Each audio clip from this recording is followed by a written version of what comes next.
Guys अस्सलाम वालेकुम। कैसे हैं आप सब लोग। तो उम्मीद करती हूँ आप लोग होंगे बिल्कुल ठीक ठाक। अल्हम्दुलिल्लाह अल्लाह के फजल व करम से और आप सबकी दुआओं से मैं भी बिल्कुल ठीक हूँ। Welcome back to my channel Apna Aashiyana. तो गाइस उस दिन से मैंने अभी तक कोई व्लॉग नहीं दिया जब भाभी के यहाँ इफ्तार पार्टी में गई थी ना, तो बस बिज़ी थी, इस वजह से नहीं दे पाई थी। तो ये है 21वें रमज़ान की सहरी। तो उस दिन मैंने बनाई थी सहरी में आलू की भुजिया और रोटियाँ थी। हस्बैंड के लिए पराठे बना दिए थे मैंने, अपने लिए रोटी और चाय। और 21वें रमज़ान पे ही मेरे को जाना था मनाज़ को कपड़े दिलाने के लिए। तो मनाज़ के लिए कुछ मार्केट सेलेक्ट कर ली थी। तो मनाज़ को लेके मैं जाऊंगी अब कहाँ जाना, हाँ सीलमपुर मार्केट। तो बस मनाज़ को लेके मैं अब निकलूँगी सीलमपुर मार्केट। अभी तो नहीं, सहरी में नहीं, क्योंकि फिर उसके बाद ना मैंने कुछ भी ऐसे शूट नहीं करा, क्योंकि ना जैसे जैसे लास्ट के रमज़ान आ रहे हैं ना, ऐसे ऐसे हालतें थोड़ी सी ख़राब हो रही हैं। तो बस यहाँ पर मैं रात के टाइम हम लोगों ने रोज़ा इफ्तार करके तुरंत ही निकल गए थे सीलमपुर मार्केट। और वहाँ जाके मनाज़ को हुई है जो घबराहट, वो तो मैंने सिर्फ चुनिंदा दुकानों पे लेके गई थी, जैसे कि बिट्टू कलेक्शन जो है जहाँ से मैं अपनी ड्रेसेस लेती हूँ, मैं वहाँ लेके गई थी। वहाँ से 2 शोरूम और गए थे, तीसरे में तो मनाज़ की हिम्मत ही नहीं हुई कि बाजी हमें इस मार्केट से जल्दी निकालो। तो बस हम 3 शोरूम में जाके हमें तीसरे शोरूम में मनाज़ को अपनी ड्रेस पसंद आ गई थी। यहाँ पर बस उसको एंट्री करा रही थी तो कह रही बाजी इस मार्केट में घुसना कैसे। मतलब ये मनाज़ की टाइप की मार्केट नहीं है, लेकिन हाँ अल्हम्दुलिल्लाह से मेरी बच्ची को यहाँ पर एक ड्रेस पसंद आ गया। वैसे तो मेरी कोशिश ये थी कि मैं इसको तलबिया कलेक्शन लेकर जाऊँ, लेकिन वहाँ तक इसे जाने की हिम्मत नहीं थी। तो बस हमने कपड़े ले लिए और फिर उसके बाद फ़ालूदा इसको कहा था कि अब भी मुझे फ़ालूदा खाना, मैंने चलो फ़ालूदा दिला देते हैं। उसके बाद यहाँ पर हमने पापा जी के भी कपड़े ले लिए हैं। पापा को मैंने स्ट्रिक्टली मना करा था, पिछली बार पापा का कुर्ता पजामा मुझे पसंद नहीं आया था, तो मैंने कहा मैं लेकर आऊँगी आपके लिए। तो बस मुझे वैसे लाना तो दरियागंज से था, लेकिन यहाँ पे भी मुझे ना सीलमपुर मार्केट में बहुत अच्छा मिल गया था, तो हमने पापा के लिए ले लिया और मनाज़ को दिला दिया। मैंने अपना भी सूट ले लिया है क्योंकि मुझे अच्छा लगा, तो मैंने कहा चलो यहीं पे पसंद आ रहा है तो ले लेते हैं। और हम अपना राइड का वेट कर रहे थे, क्योंकि हमने अपनी ऑटो राइड बुला ली थी, तो बस हम उसी का वेट कर रहे थे। अच्छा जी, उसके बाद आके हमने कुछ भी ऐसे शूट नहीं करा। मैं आके नमाज़ पढ़ी और थक के चूर होके सो गई थी। ये नेक्स्ट डे की सहरी है जहाँ पर मैं खाना बना के गई थी। मैंने बनाए थे चने और आलू की सब्ज़ी। तो ये सहरी का टाइम है, खाने में सब ने यही बोला था कि यही खाना है, राइस खाने हैं, तो मैंने कहा ठीक है। और मुझे राइस भी नहीं खाने थे, मुझे तो फ्रूट चाट ही खानी थी, तो मैंने बस अपने लिए फ्रूट चाट करी थी। और सहरी के बाद अब कुछ गाइस, तो सहरी के बाद अब टाइम मिला है और ये सब मैंने मम्मी के कपड़े निकलवाए हैं। मम्मी के कपड़े जाएंगे टेलर के पास सिलने के लिए, अपने और मनाज़ के मैं कल रात को ही डाली हूँ, क्योंकि आपको पता है ईद के टाइम पे टेलर्स की कितनी मारामारी होती है। तो मम्मी का नाप का सूट भी मंगवा लिया, और ये सारे मम्मी के जितने भी सूट हैं ना, ये अनस्टिच है और सारे ही कॉटन के सूट हैं।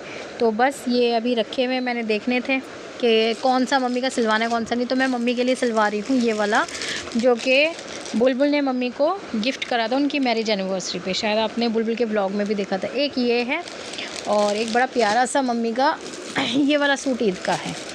तो बस एक मम्मी का ये वाला सलवार है, ये हल्का सा थोड़ा सा गर्म है, क्योंकि उनको ठंड बहुत ज़्यादा लगती है, तो वो मांगती हैं कि मुझे कुछ गर्म सूट दो।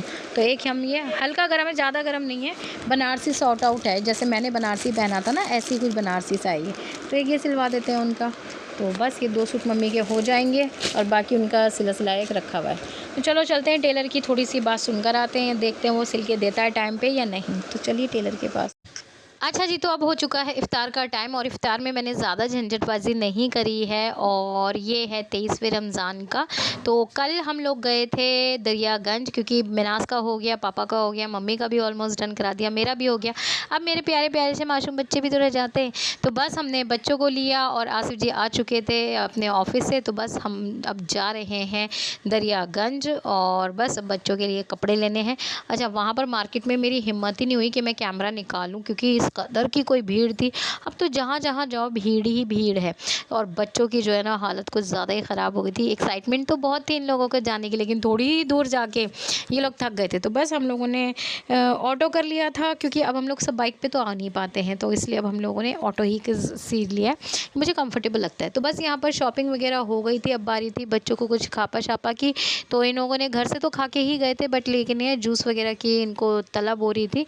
तो यहाँ पर हस्बैंड ने बच्चों के लिए बनवाया था मैंगो शेक, जो कि अभी आने वाला है, ऑर्डर दे दिया था। इन्हें पीना भी था और मुझे बिल्कुल भी नहीं पीना था ये मैंगो शेक। मैंने कहा भाई मेरे लिए मत बनवाना, मुझे नहीं पीना, बस आप लोग पियो। मैं तो बस जल्दी जल्दी जल्दी जल्दी बस शॉपिंग करने में लगी थी। मेरा ना टारगेट सेट थे, मुझे क्या करना है कैसे करना है। किसी भी शॉप पे कैमरा नहीं उठा सकते इस टाइम पे, क्योंकि इस कदर की भीड़ है। वैसे तो वो लोग हमें अलाउ करते हैं जहाँ से भी मैं बच्चों के कपड़े लेती हूँ, लेकिन भीड़ को देख के मैंने कैमरा उठाया ही नहीं। मैंने कहा नहीं जी, घर पे चल के कपड़े दिखा देंगे, बाकी यहाँ तो नहीं दिखा सकते कि हम क्या ले रहे हैं या कहाँ आए हैं। वो बहुत ज़्यादा क्राउड था। इवन ये जूस वाले कॉर्नर के जूस कॉर्नर पे भी बहुत ज़्यादा क्राउड आ गया था कि बस हम लोगों ने बच्चों को जल्दी से पिलाया और बस फिर वहाँ से भगे हैं। और रात में हम लोगों ने यहाँ से शॉपिंग वगैरह तो सारी कर ली थी। ऑलमोस्ट हमारी शॉपिंग 3 घंटे में डन हो गई थी और हालतें तो ख़राब हो गई थी, आज भी बहुत दर्द है पैरों में। लेकिन उसके बाद बच्चों का था, इनायत को स्पेशली खाने थे कुरैशी के कबाब। तो फिर हस्बैंड ने हम लोगों के लिए रिक्शा में बिठाया और फिर हमें लेके गए कुरैशी के कबाब, जो कि हमने वहाँ नहीं खाए। हम लोगों ने पैक करा लिए, हमने कहा अभी यहाँ नहीं खाना है, हमें पैक करा दो आसिफ, ताकि हम लोग घर पे आराम से खा लेंगे। तो बस फिर वो हस्बैंड गए वहाँ पर। यहाँ पर हम आ चुके हैं कुरैशी की कबाब कॉर्नर पे। यहाँ आ गए क्या?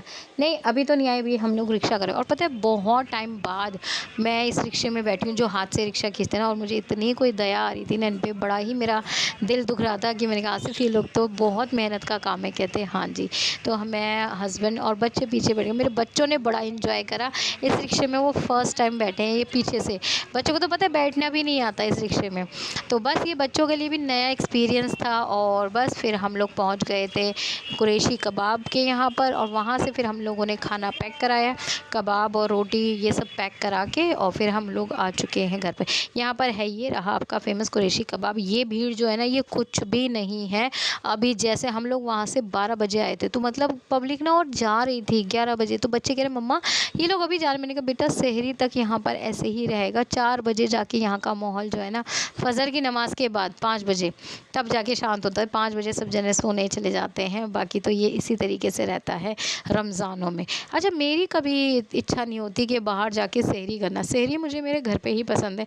इफ्तियार भी वैसे मेरे को ज़्यादातर अपने घर पे ही पसंद है, क्योंकि जब इनायत का फंक्शन हम लोग कर रहे थे ना, हम लोगों ने बहुत इफ्तार जो है वो बाहर करे थे और बड़े ही मतलब अच्छे नहीं थे। मेरे को मेरा इफ्तार घर के अंदर ही पसंद आता है। तो बस यहाँ पर हस्बैंड चले गए हैं ऑर्डर देने के लिए, और हम बच्चों के साथ यहाँ पर पार्किंग वेट कर रहे हैं, ताकि बस अब वो लोग अपना ऑर्डर पैक करा के हम निकलेंगे घर पे, क्योंकि भूख भी बड़ी ज़बरदस्त लग रही है। तो बस जी यहाँ पर आ गए हैं खैरियत से। और हस्बैंड ने ग्रेवी वाले कबाब बोले थे, और उन्होंने इतनी भीड़ के चक्कर में ना हमें सिंगल कबाब ऐसे ही पकड़ा दिए थे। और फिर दही भी नहीं थी मेरे पास में, तो हमने कहा चलो अभी तो फ़िलहाल चटनी के साथ और प्याज के साथ खा लो ये कबाब, फिर मैं सहरी में देखूँगा। सहरी की नौबत ही नहीं आई, क्योंकि हम लोगों ने 12:30 बजे ये वाला डिनर करा था, तो इतनी 3-4 घंटे में कोई भूख नहीं लगती। तो हम लोगों ने बस फिर सहरी जो करी थी ना, वो दूध पी के रोज़ा रख लिया था, क्योंकि फिर हिम्मत नहीं हो रही थी। तो बस गाइज़ ये 2 दिन का आपको मिला जुला व्लॉग मिल रहा है, इसको एंजॉय करिए, क्योंकि अगला व्लॉग जो आने वाला है ना, वो मेरा शॉपिंग हॉल आने वाला है। मैंने शूट कर लिया है, बस वो कल आपको सहरी के बाद मिल जाएगा इंशाल्लाह। मैं कोशिश यही करूँगी, अब देखती हूँ वो वाला व्लॉग डाल कब पाती हूँ। कोशिश तो है कि आपको जल्द से जल्द शॉपिंग व्लॉग मिले। तो आपसे मिलेंगे कल, तब तक के लिए अल्लाह हाफ़िज़।